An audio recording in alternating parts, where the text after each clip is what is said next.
everybody. Welcome to a summer 2014 SWAT review. My name is Kate, otherwise known as Narataki. And I'm Alan, otherwise known as Hisui. We are from ReverseThieves.com. You can go there to get other SWAT reviews, as well as our monthly Speakeasy podcast, and 3+ blog posts every week. This time, we're looking at Terror in Resonance from Studio MAPPA, and is streaming on Funimation and eventually on Hulu. It is from director Shoichiro Watanabe of Cowboy Bebop fame, Space Dandy, and Kids on the Slope. He is joined once again by Yoko Kanno, who is composing all the music for the series. And wow, I mean, the first episode, it's almost a little hard to watch. I feel like I had kind of almost a visceral reaction to it because it's about these two kids. I'm not totally sure they're actually as young as they're pretending to be.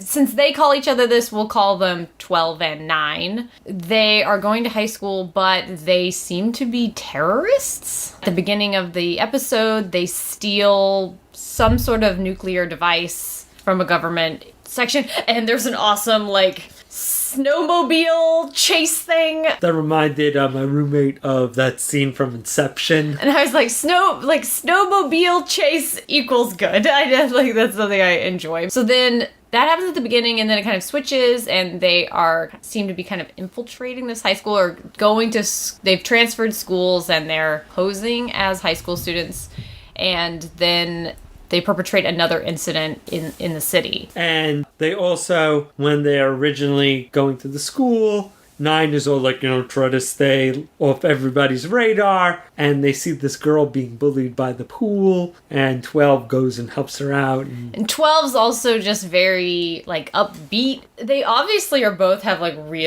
something really horrible has happened, and, they're definitely really off. So he's really, boisterous, but he also has this weird look in his eye, I think. So, go on now. That same girl is at the building that they blow up, and since she sees 12 on the stairs, he basically gives her one of the bombs, because they're in these little stuffed animals, and then they call her while the bombing is going on, and it's like, all right, you've got 2 choices. You either join us as an accomplice, or we blow you up right here. Pick how you want to do this.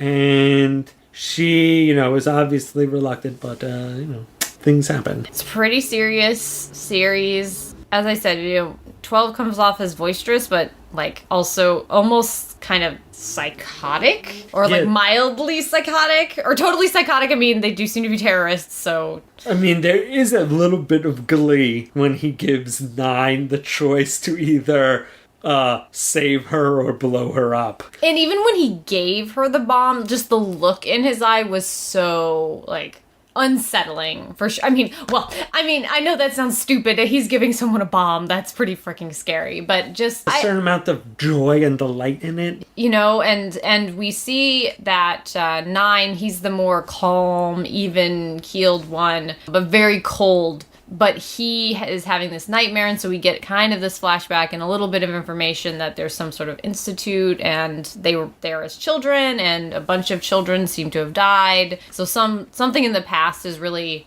kind of driving whatever they're doing now. And then also, there's one of the things that made me kind of even more interested in the series is that at the school, one of the teachers is an ex-police detective, and that, there's gonna be maybe this cat and mouse, or, he's definitely curious because there's that weird YouTube video. And yeah, he's already kind of seeing little things and connecting dots on things. So, not that this is the same tone, but I kind of wonder if he is the Zenigata to their Lupin and Jigen.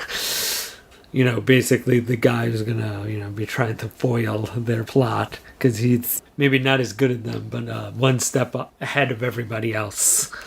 And so, yeah, it's a really strong first episode. It is, terrorism is such a constant topic now, and just living in New York, and it's definitely, a little bit heavy, I'm very curious to see where they go with it and how sensitive they are about the topic that they're talking about. I don't know, it could go a lot of different ways, but I thought it was a very promising first episode.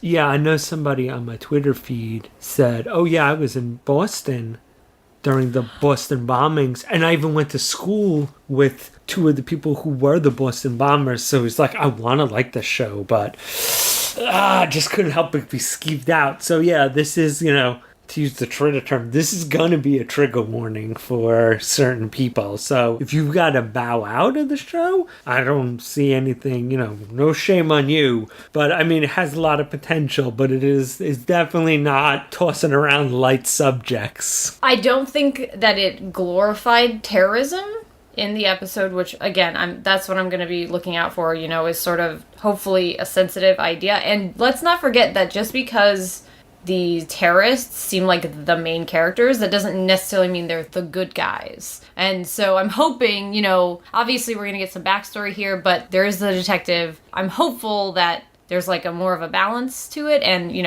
again, just because they're main characters doesn't mean they're good and what they're doing is supposed to be good. I don't really know yet. I feel like so far they've been presented as not totally despicable, but there's an unease about them. They are not portrayed as heroic either.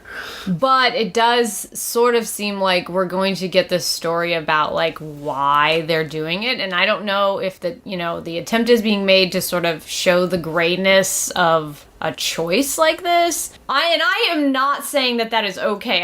I feel really sensitive about the subject, and of course other people will be very sensitive about the subject. That's not what I'm trying to say, but it seems like that might be part of the story, is like why they decided to do this, and then it could go so many different ways from that. So I feel like there's a lot of great potential in this story to tell something really powerful that speaks about the times and, was remembered as an art piece. And there's a lot of ways that this could, basically slip out of their grasp and, basically they try to fly too high. Once again, it could be great. And there's some people who are just not going to be able to watch that. Don't try to force this show down anybody's throat because, there's a lot of stuff in this stuff that's still sensitive. And that could make for very powerful art, but it can also make very damaging art. But at least it has a really good staff behind it, and that gives me hope about what we're going to be seeing. I'm definitely interested in watching more of it. I'm willing to bet on the potential. The people involved have the ability to pull it out, so I'm gonna definitely watch. But yeah, once again, there's a lot of warnings going into this, but if you don't have any problem with those, definitely you should watch it.